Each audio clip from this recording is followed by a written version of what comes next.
And here we are with third-seeded Denver head coach George Gwozdecki, senior goaltender Yuho Okanora, senior defenseman Paul Phillips, and senior forward Chris Knowlton. Denver will take on second-seeded New Hampshire Friday at 8 p.m. They entered the game 20-13-5 overall. This is Denver's 24th appearance in the NCAA tournament, including their 6th consecutive. Pioneers are 27-19 overall in NCAA play. This is the first time Denver has been placed in the Northeast Regional since 2005. That year they won their 7th national title, the 2nd of back-to-back championships. We'll start with opening comments from Coach Gwozdecki. Thank you. We are really excited, as probably other teams are as well, to be in the national tournament, and I would suggest that many other locations look at Manchester as the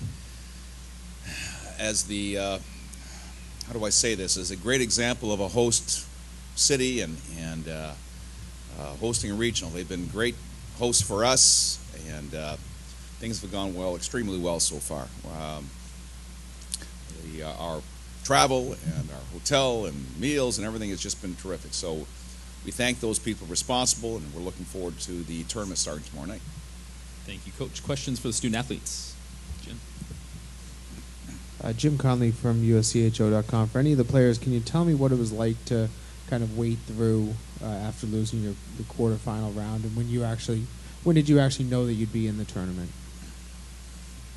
We kind of ran through a bunch of scenarios on the pairwise predictor, kind of all week, kind of going on what we thought would happen or what could happen, and we had a pretty good thought that we were going to make it. We still weren't sure, so we were sitting around hoping, and but we know we played a lot of games earlier in the year that were going to help us, and hopefully the right teams won. And I think it was maybe Friday night or Saturday morning was when we really knew no matter what we would have a spot. So it was a good feeling knowing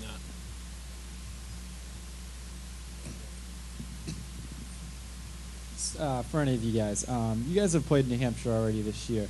Can you talk about what kind of challenges they may pose tomorrow night?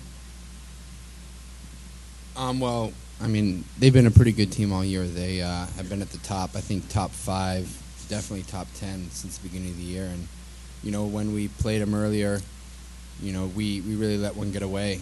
And, you know, we weren't playing our best hockey. I think now towards the end of the year we're a little bit of a different team, and I think we're going to have a good chance tomorrow night.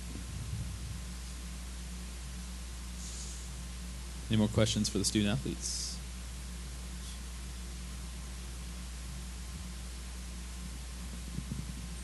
You guys have had some disparaging results throughout the year.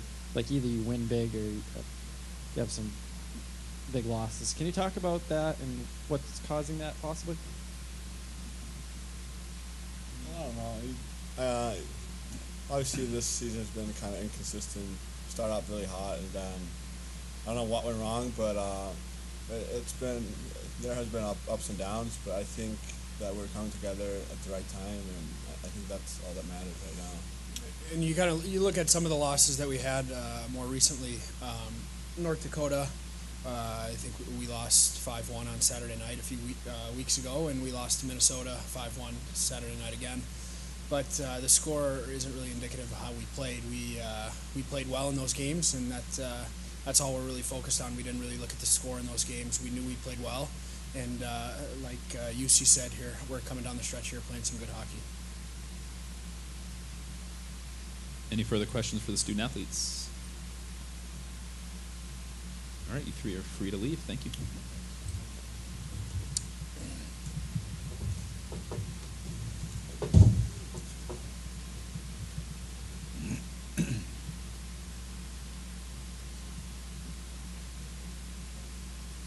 Fire away. All right, we'll open up at this time, as Coach said, for questions for Coach Gwozdecki. Coach, similar to what I asked the players, what was it like waiting it out? I've seen in recent years that when you lose in the quarterfinals, sometimes that really refocuses the team. Does that you feel like that's what's happened in the last week and a half? You know, we knew based upon a couple of things that we had a pretty good chance. Certainly, our attention didn't get thrown towards where we sat until the emotional recovery from that loss, that Sunday night loss against Colorado College. That was difficult. That was I think every team in the WCHA, one of their goals every year is to return or to get to the Final Five, and we've been there quite often and had success there. And the once that bitter pill of knowing that we weren't going to be able to return there was over with, we started concentrating and looking at least at the next step. And I felt that based upon our schedule and how challenging it had been, and some of the successes we'd had within our schedule, we had a pretty good chance. I'm not a guy that spends a lot of time punching numbers into the indicator. Many of our staff and players are. I didn't. So you're always hoping, and I've been on the other side of things where all of a sudden you're hoping and things don't go your way. But by the latter part of the week, we knew that things were going to work our way, no matter whether there was upsets or not. And certainly, I don't think anybody anticipated how many upsets, lower seeds were going to beat higher seeds throughout all the tournaments. And but certainly, I think based upon that, the evidence that the strength of our season and the strength of our schedule really helped us. And we've been really what we tried to do, at least as a staff, that Monday after we lost to Colorado College in the first round of the playoffs, we started talking about, okay, what the heck did we do in 2004? Because there were so many parallels between that team and that season and this team and this season. And what did we do during that time period between getting knocked out by CC back in 04 and to kind of see if we could emulate that with the idea that hopefully those parallels will continue. And so that's basically what our plan has been. Any further questions for Coach?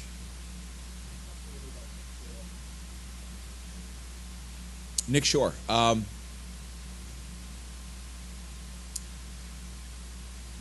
think every team in this tournament and across the country that is successful has one guy they look forward to, back in the blue line, and then a guy up front that they can, they look and say, yeah, he's been our leader, he's been our go-to guy. And Nick's that guy for us up front. Certainly if there's a big face-off we need, he's the guy taking it. If there is a goal that needs to be scored late in the game, Nick's one of those guys we're relying on to be able to do that. Certainly, he's had a good year for us. But if you notice, we don't have a whole lot of. In fact, we don't have anybody who's in the top 50 in scoring around the country. I mean, it's Nick and a bunch of his teammates have kind of shared the offensive load. But I think when we have played well, Nick has played well at both ends of the ice, not only in offensive zone, and that's where his real value comes in, and certainly he's been a big factor for us from a defensive standpoint. Final questions for Coach Gwozdecki. Thank you, Coach. Let me just jump one more thing. You might be interested in this. Floor is yours. Thank you. One of the questions I think Olkanar answered the question about the roller coaster season we had, and why at times we were pretty good and at other times we were head-scratchingly bad. One of the things that we knew going into the season was that one of our strengths was going to be on the blue line, and we've put an awful lot of emphasis and asked our defensemen to do an awful lot.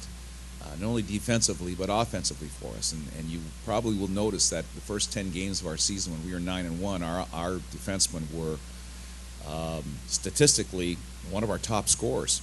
I mean, Mikowski and Lelegia and Zajac, just to name a few, were scoring big like they were forwards for us. And that was a good thing. But I think one of the things that has we've had to correct with our defensemen is that, we don't need you guys up the ice all the time.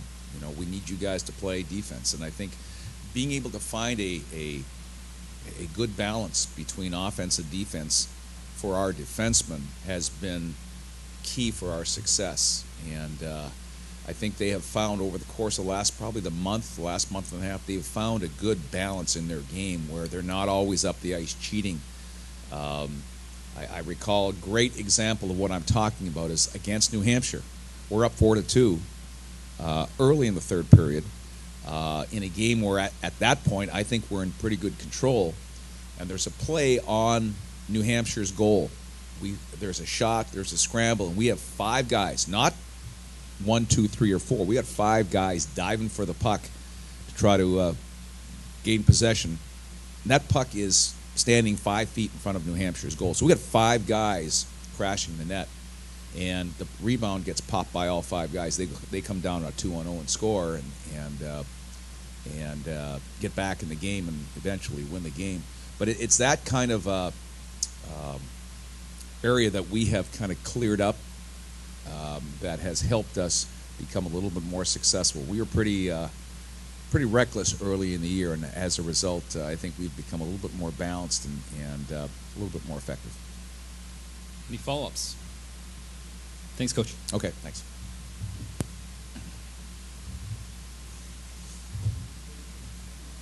Any media requests for Denver outside of this room can be requested through Randy Press.